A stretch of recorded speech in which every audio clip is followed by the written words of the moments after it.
Yeah, can you kind of outline what that looked like as far as like a hyperinflation? I think a lot of people really struggle to piece that together of what that actually is like.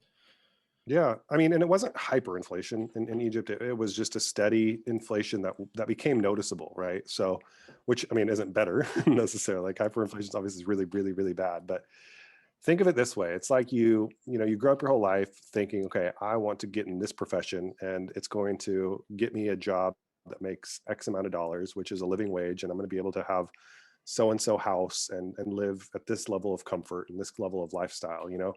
And you sort of you plot out your life that way, and you kind of you go through those steps and you execute, you do it well, right? And then you get to the end, and guess what?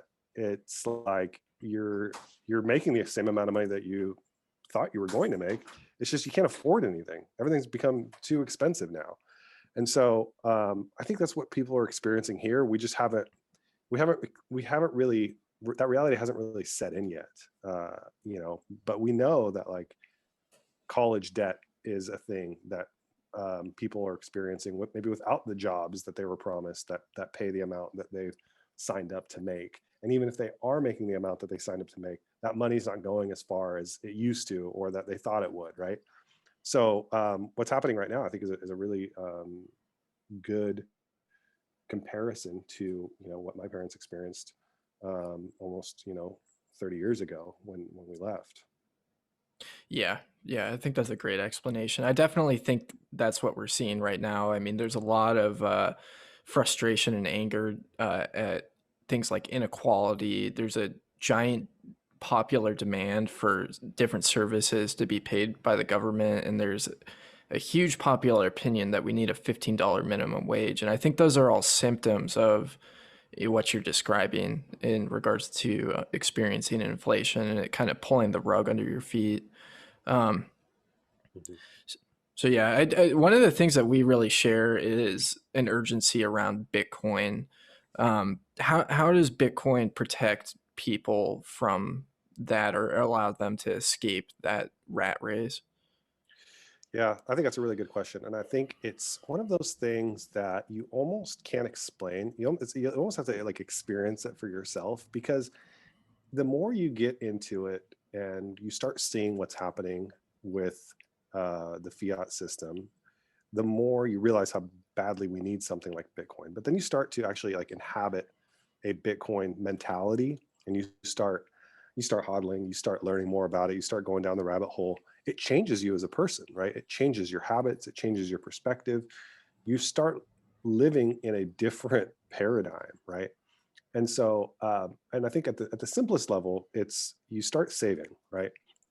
Once you start realizing the value of something that isn't going to inflate away, and you start stacking, right? It becomes a little bit addicting in a good way, in a way that we used to just call it saving. You would make money, you'd pay your bills, and then you put the rest away for a rainy day. Well, we can't do that anymore with fiat, because it's just not going to be as valuable in the future as it is today. So your savings is being eroded, right? It's losing value. And so with Bitcoin, you can not only save money, but your savings actually appreciates. And so again, it's really hard to just explain it to someone. I feel like it is something that you got to go on the journey yourself at some level.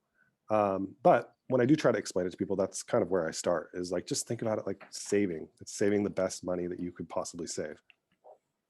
Yeah, that's a very different perspective than what I think a lot of people have when they look at Bitcoin initially. As people tend to. VJ tweeted. He said, "What are the biggest misconceptions about Bitcoin?" And a lot of the responses were one that you had to buy a whole coin, and then two that it's like the stock market but riskier, and it's like this entire asset class. Um, and it's like I thought that was really fun. I think it's really funny when I talk to people like that and they come in that and they say crypto, because there's been Ugh. this huge push by people that are not in the space or bad actors in the space that it's the revolution is blockchain and not Bitcoin. Um, and I think that's really interesting. for normal people, and it's really unfortunate because we're just seeing so many hit pieces like that like climate activists are now attacking Bitcoin, which I think is hilarious because um, Bitcoin is a way to monetize green energy, like and make it Mhm. profitable instead of operating at a loss. So um, Yeah. The obsession with trying to take it down, like the FUD that happens every time we are trending upwards is fascinating to me, and that's another thing that just should make people suspicious. It's like why are people, random actors, so hell bent on making Bitcoin look bad and spewing this nonsense that if any thoughtful person just takes a little bit of time to investigate, you can clearly debunk. Like this is old regurgitated FUD garbage from years ago, right? And the fact that it's even getting any airtime to me is like, it shows like desperation, and it shows that you can't stop Bitcoin. You can definitely try, and people will. And some FUD is more effective than others in sort of shaking out weak hands and suppressing the price for a temporary period. But Bitcoin perseveres, and it's like it just shakes that stuff off, and it just keeps marching forward because it's the best money we've ever had, and it's this most scarce thing that has ever been created or invented or discovered, or however you want to look at it. And so I just think this bull run is no different than what it sounds like. I mean, I'm class of 2017, so this is my first full cycle, but it sounds like it's more of the same. yeah, I'm from the class of 2018, so I think I owe a big thank you to the Fudsters for suppressing the price for me to stack a little bit True. longer. That's a good perspective. Yeah, I mean, I think Bitcoin has won. I think it's like Mhm. pretty safe to say at this point that it might not be like as obvious, but I mean, when you're seeing S&P 500 companies buying it and saying that cash is trash, um, that's a pretty big change. Yeah.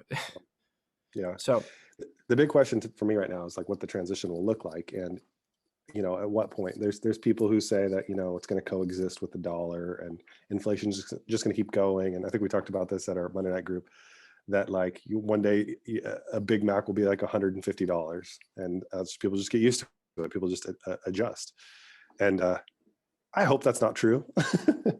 I'm a reasonable person. Like, I'm willing to entertain all potential theories, and that's certainly one that seems to have credibility even among people who consider themselves Bitcoiners. But I'm here for the big picture, that where Bitcoin just dominates, and it becomes the new everything, the new standard for money, for payments, for store of value, for all of it. thanks for checking out this clip of George Mekhail. You can check out the full interview on the Tucson Bitcoin YouTube channel, or you can go over to Spotify or Apple Podcasts or wherever podcasts are available and download and listen to the audio. Anyways, hope you enjoyed this and have a good one.